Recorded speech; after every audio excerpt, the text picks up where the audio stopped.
So I guess I'm introducing ourselves, right? So we are the Lybert family, and we are actually going to share our story today. It is our family journey.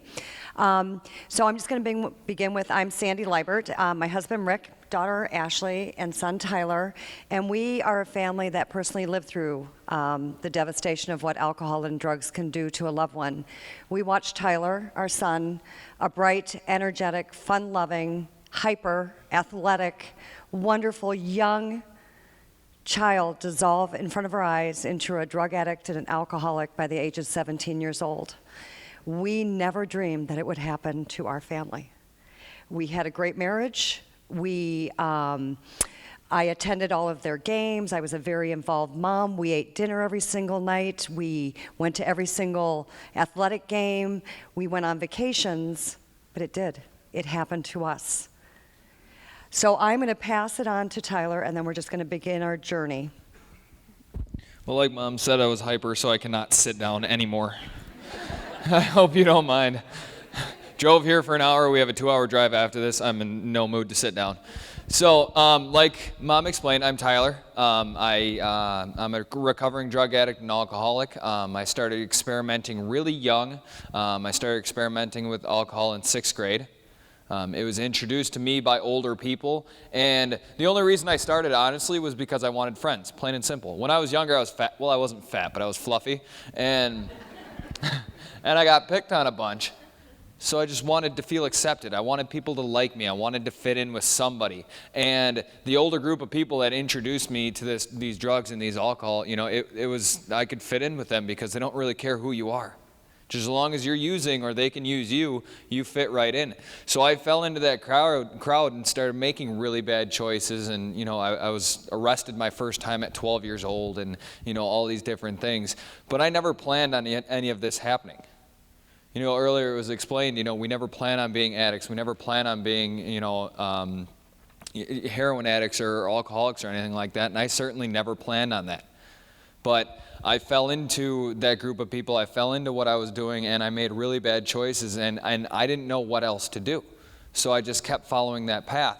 And so through high school, I got expelled from a bunch of different schools. I was in trouble all the time, and I barely graduated high school. I never went off to college. I didn't do anything with my life. Because I was so focused on drugs and how I was going to get high and trying to have fun and all these different things that I never paid attention. I never focused on anything else. And the farther that I slipped into addiction, the worse I got. Mom explained, when I was younger, I was this hyper fun-loving kid that was always in a good mood and always joking around and always doing this and that, and I was always in a good mood. And the farther I slipped into drugs, the less I became who I was, the more I turned into a monster. I wasn't happy anymore. I never smiled. I never joked around. I was always angry and violent and fighting, and I was just a person I never thought I would be. And the progression that they explained to you is my exact progression. I started drinking in 6th grade, smoking pot in 7th grade, doing pills in 8th grade, or freshman year, and by 16, 17 years old, I was doing heroin. It happens fast. And that's what happened to me, and it took over my entire life. That was the only thing I knew. And once I got out of high school, it just gave me more time to do it and more time to do whatever I wanted. And, I was 18, so I knew everything about the world and I could do whatever I wanted to. But, it exploded after that. And it single-handedly almost destroyed our family. We have my family up here, and from each of them, I looked for something else. From Dad being a guy, I just wanted his approval, pat on the back, those sorts of things. From my sister, she was cool, I guess, and she was that person to hang out with, and she was my friend. She was someone that was, we could always do stuff, and I'd beat her up every once in a while, those sorts of things. I never actually beat her up, but I tell people I did, so I look tough. Wait, that doesn't really work. Never mind. But no, we had a good relationship. And then Mom, I have no problem admitting this. I'm a mama's boy. I always went to Mom for everything. She was my support. She was that rock, that foundation, that person I could always go to and would always support me. But because of my choices, Dad and I fought like it was World War II every single day. It was yelling and screaming and fighting and me running away and him yelling some more and then me yelling. It was a terrible experience. Ashley wanted nothing to do with me. You know, even though we were great friends, she would not support anything I did. She wouldn't pick me up from anywhere if I was in trouble. She just left me. And she had every right to. I was hurting everybody. And Mom, instead of, you know, she was always there and supportive and things like that, but instead of the mother-son bond we had, you know, I made her cry all the time. And my drug habits outweighed what I made at work, so I stole from them. I stole, you know, business checks. I stole personal checks. I stole cash. I stole TVs. I stole anything of importance just to feed my high. And while all this is going on, you know, I knew what I was doing, and I knew it was bad, but I couldn't stop myself from doing it. The only thing that was important to me was getting high. That's it. That's all that mattered. It didn't matter if I took Mom's last dollar and she couldn't eat for the next month, I would do it. I would make her feel like the worst mother on earth until I got what I wanted. Nothing mattered. As long as I was getting high, that was the only thing that was important. And I hated it too. I hated everything about it. I hated the fact that every morning I would wake up in just pure terror of what I did the night before.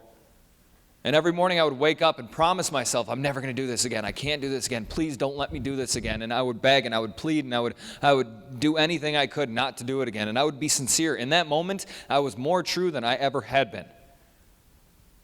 But then by noon, when that addiction started getting back in the back of my head, it switched to, I'm never going to do this again, to, okay, what can I take this time? And that's how it was for 11 years. 11 years of this, 11 years of fighting and screaming and crying and anger and everything. And I hated it. I hated my life. I hated everything about it. I had gone nowhere. I had done nothing, and I had no idea why I was even here anymore. I questioned the reason that I was even alive for a long time. And I figured, you know, I had tried different treatments. I had tried methadone and Suboxone and outpatient. I had tried multiple different things, and nothing seemed to work. So I didn't think being sober was ever possible. I really didn't. I didn't see a way out of it. So I figured maybe my only way out would be death.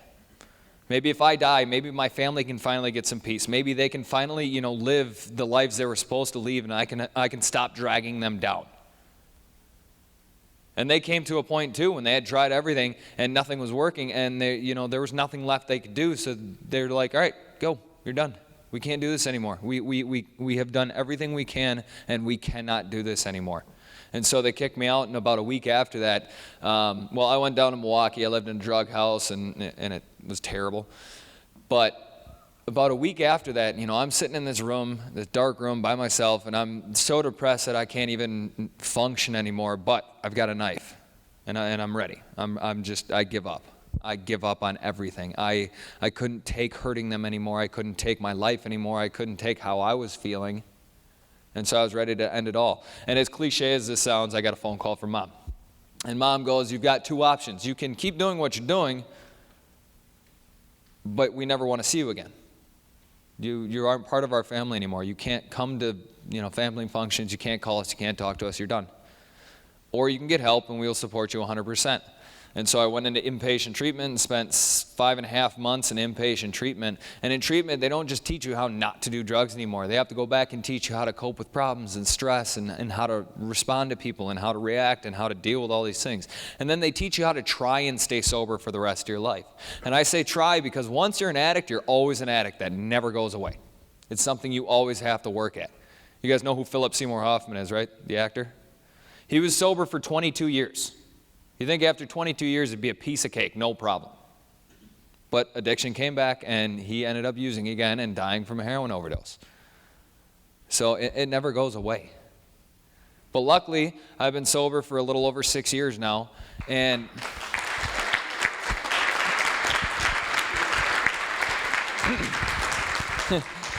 usually it's Mom, the one that starts that little slow clap. But it was Dad this time, so I'm so excited. There's that pat on the back I've been waiting for all my life.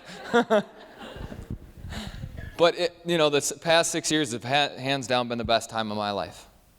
I don't have to worry about, hurting them anymore. I don't have to worry about Mom crying because of me. She cries all the time, but it's not because of me. I'm just kidding. But we have the family that, we always wanted. I don't have to worry about, going back to court. I'm actually comfortable standing next to cops now. I don't have to worry about what I did the night before. I don't have to, I don't have to worry about any of it. I have true freedom. Granted, I have no time to do anything because I'm always working or doing something, but I have freedom. I have peace of mind. I don't have to regret what I did, and I can live with the choices that I make now every single day. And it's all because I'm sober. So that's my story.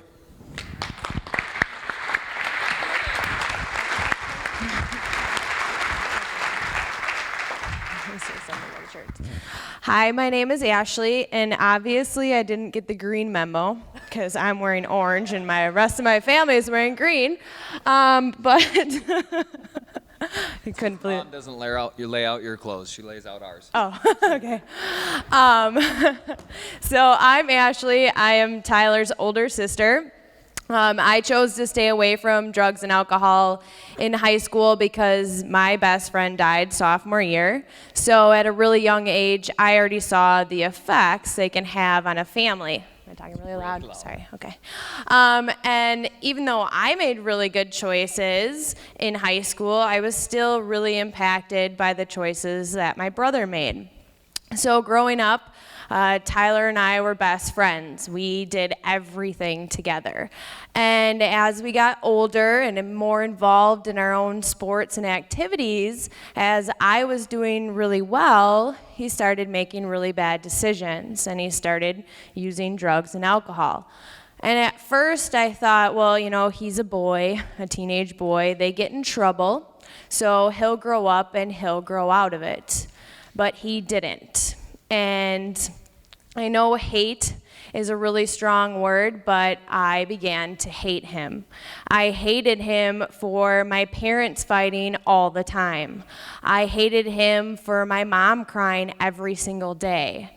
I hated the fact that every single time the phone would ring at our house, everybody would jump.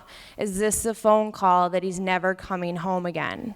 I even hated just coming home from school because I didn't know what I was going to walk into. Were they going to be fighting? Were the cops going to be there? I didn't even want to come home.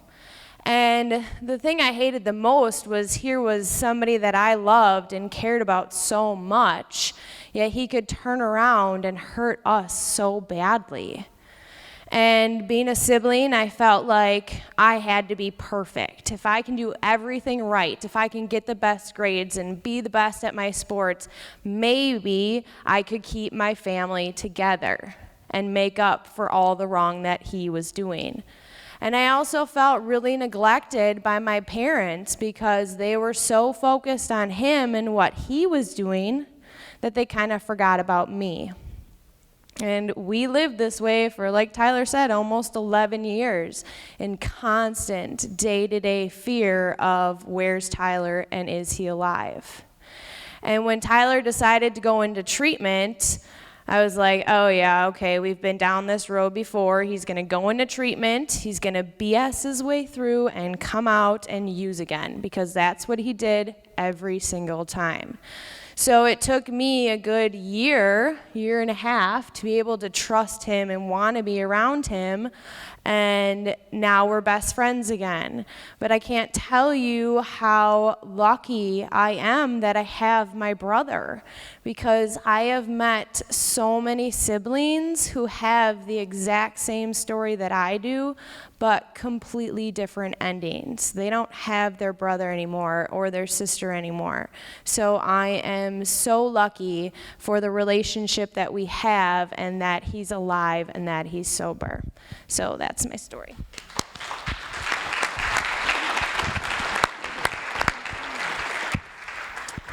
Hi, I'm Rick. It's been 6 years now, and I'll tell you something. It seems like just yesterday, so please bear with me. I'm not the same man I was 6 years ago. I was a very angry man back then. And I was mad because of what Tyler was doing to Sandy. You know, I watched her for many years in a very depressed state. There were times that it would get so bad for her, she couldn't even get herself out of bed. And you know, I don't remember a day that went by that she wasn't crying or we were fighting. The only time that didn't happen was when Tyler was in jail. And maybe that was because we knew that he was safe and he wasn't going to hurt anyone. Or maybe it was because we weren't going to get that phone call or those officers standing at our front door in the wee hours of the morning. Is this the day that he's never coming home? And he was tearing my family apart. Ashley moved out of the house because she no longer could handle it. I honestly didn't blame her. I wish I could have went with her. And as Ashley said, we as parents, we neglected her because we were so damn focused on Tyler's use. We forgot about her. When she needed us the most, we weren't there for her. And as a father, I always thought that it was my job to protect my family. I was unable to. It was out of my control. But I was extremely mad at Tyler because he just wouldn't stop. No matter what I did, the yelling, the fighting, our so-called house arrest, Tyler just kept on using. But there was one thing I didn't realize. I didn't realize Tyler couldn't stop. And I come from a family of drugs and alcohol. My father was an abusive alcoholic, and my brother was a drug addict. Today, my brother sits in prison, probably for the rest of his life because of the choice he made with the drugs. So I thought I knew everything. Quite honestly, the only thing I knew was what devastation that drugs and alcohol could bring to a family. And it wasn't until we met a man by the name of Charlie. He helped me understand that. And he told us that Tyler had crossed that line of addiction.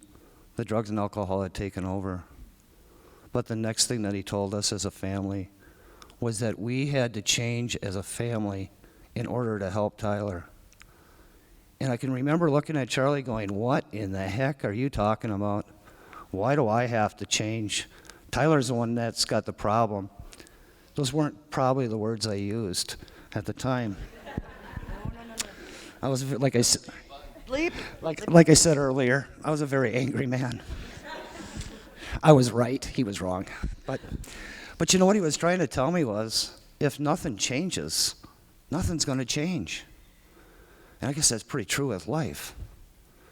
And we did change as a family, and we did start to see a little bit of change in Tyler, and we saw a little hope. Because there was a point in our lives that we didn't think Tyler had a tomorrow. And I know this part's going to sound really bad, but Sandy had his funeral planned. Tyler was 80 pounds. For Pete's sake, I used to call him the walking dead. How bad's that? But the drugs and alcohol had sucked the life right out of the kid. But I need to tell everyone something. We are so very, very lucky as a family today because we still have our son. Because over the years of doing this, we have met way too many families that have lost their loved one. So I see there's a few kids here tonight. You guys, it's ultimately your choice. So make the right choice. And for you parents, please know more than what your kids do about drugs and alcohol. Because trust me when I tell you this, if your son or daughter goes down this path, you will not want to spend one single day of the hell that we went through. Thank you. Sandy will finish the journey. About 2 minutes. Okay. So that is our journey. I'm just going to end it on a positive note. I think that they shared the depth that I felt as a mother. I felt very guilty. I felt very responsible for Tyler's use.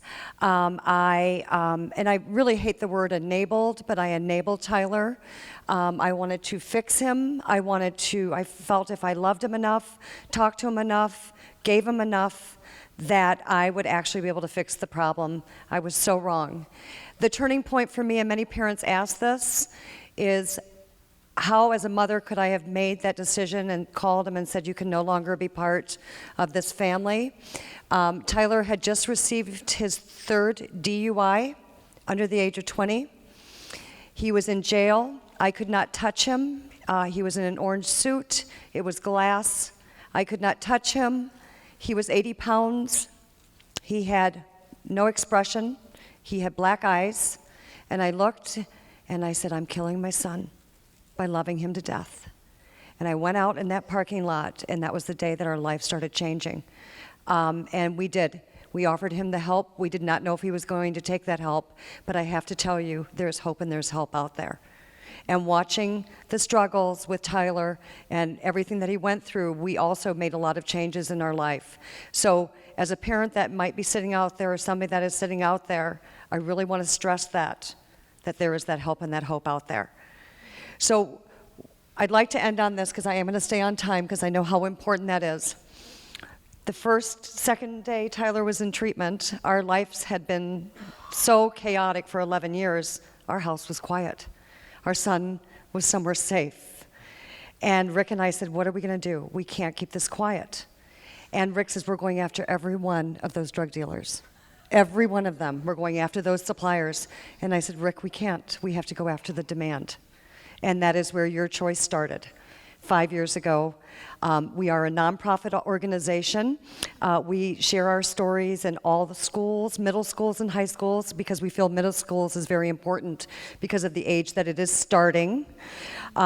We do this, we do community events, and with that, the partnership with Rosecrans Treatment Facility, we are now also moving into the Illinois area. So we share our story in hopes that it never becomes your story. And we want to share that story to say that there is hope and there's help out there. And we are a family that's in recovery and loving every single minute of it. So thank you very much.